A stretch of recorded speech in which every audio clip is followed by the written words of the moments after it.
How do you know if you have a personal injury case? Well, you ask a lawyer, and we just happen to have one in the house from Tate Law Group, Savannah attorney Mark Tate. Hello. Hi. Good morning. Good morning. Good to see you. Civil litigation. Civil litigation. Right. What exactly does that mean? Well, okay, you know, we have a system in Georgia, in the country. You know, there's a bilateral system. You have a criminal justice system. If you commit a crime, Tim. Wait a minute. Well, I don't know. You look like you might be guilty. So, you know, then you're prosecuted. But we have a civil justice system, and unlike other countries where if you harm someone through negligence, where you could get killed, like in Afghanistan, then you can file a civil lawsuit and hold them accountable for damages. But how do I know if I have a civil lawsuit case? Are you aggrieved now? Well, that's what I could be. Okay, here's how you know. If you're hurt, that's the first good example. If you've lost a bunch of money, then... But if I'm hurt and my insurance covered the cost of my, medical, most of it or whatever, well, is there still a reason? Yeah, you see, what you're talking about, Jody, is you're talking about an acting like the insurance industry is correct. And the insurance industry and big companies and corporations want you to think that there is only such a thing as an economic loss. And that's true for a corporation. The only impact that they ever feel is the impact when they have to pay money. But since you're a person, you have something, supposedly you have a worth that is greater than just your monetary loss or your ability to earn income. So that's the general concept that we sort of cherish, I think, is that you're worth more than what you can make. And so, yeah, you have a cause of action. If you are, for example, a victim of, a burn, for example, at the sugar refinery, we represented most of those people. Those people obviously have lost wages and they have medical expenses, but they're also suffering with disfiguring scars and burns for the rest of their lives, to the extent where, sometimes their children don't recognize them, or they don't want to be out in public because they're and the disruption ashamed. in their lives. Do you have to show cause or responsibility on someone else's behalf to have a lawsuit? Sure. I mean, there's generally three legs of a successful lawsuit, and that is you got to have a duty to the person. You got to show that the person who hurt you owed you a duty, that they violated that duty, and that duty was the cause of your damages. Any one of those is missing, you're not going to win that lawsuit. And that's really something that we try to stress to all of our clients who come in, Tim, because there's a lot of confusion, and unfortunately, the plaintiff's lawyers really did this to themselves a lot.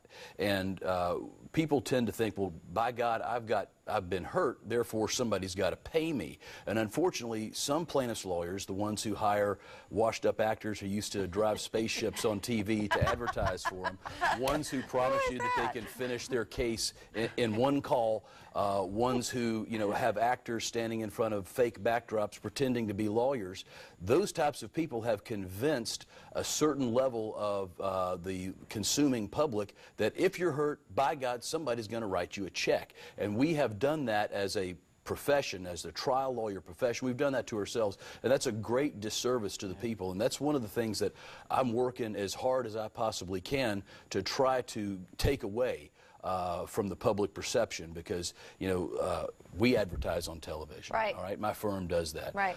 The point of our advertisements is that you don't have to hire a lawyer who makes you fake promises. You don't, and you should not hire a lawyer who cannot stand up on television or in public himself or herself and tell you why you ought to hire them.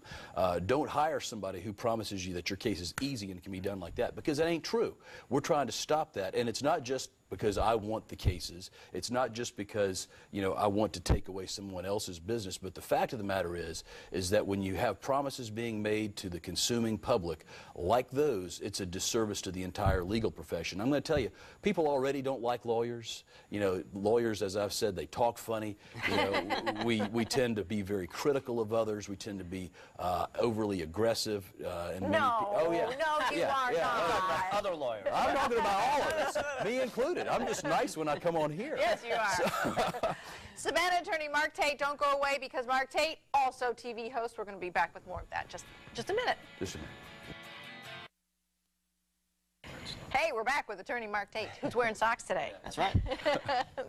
And it's not he's even not cold. just- And no tie. And no tie. Yeah. TV host. Because you told me to be casual. I like Casual Friday. I was going to come in a morph suit, but I figured y'all wouldn't dig that too much. We want to talk about your new show. It has changed names and changed looks. It is Yep. called Payback. It is. Why? Well, that's a good question. First of all, we're happy. We have, the set is a dedicated set in a brand new studio. Rule Joyner at 24E provided some of the design work on the set. It's really an amazing set. Why is it called Payback? Yeah. Well, it's sort of appealing to the most base instincts that people have when something cruddy happens to them. Yeah. And so, something bad happens to you, what you really want to do is, you'd like to get some payback about it. So I kind of like that name. Yeah.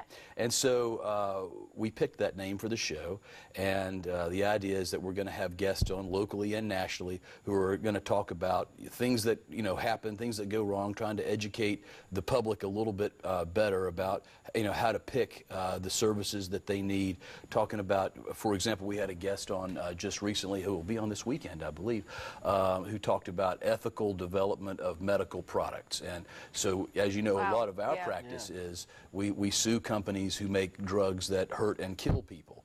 And, it happens more often than not. And frequently what you find is that big pharmaceutical companies do a very cold, disinterested, unemotional calculation. And they decide, listen, we can get this drug to market, we can sell it for 5 years, and it may have some problems, but it may not. And the science is we're going to try to keep that cloudy. And they figure, if we hurt some people, we can pay them and get rid of it. And so we think at our law firm and law firms who represent everybody who's been hurt by bad drugs, we think that's an unethical practice. And the problem is that, corporations are not bound by any sense of ethics. And so the only way that you beat a bad company into trying to do the right thing is to make them pay more money than they ever thought they'd have to. 5 seconds. I got 5 Payback seconds. with Mark Tate. Saturday nights. Saturdays. Right here. And it's also Sunday mornings. And Sunday mornings, WTOC. See you here. Bye.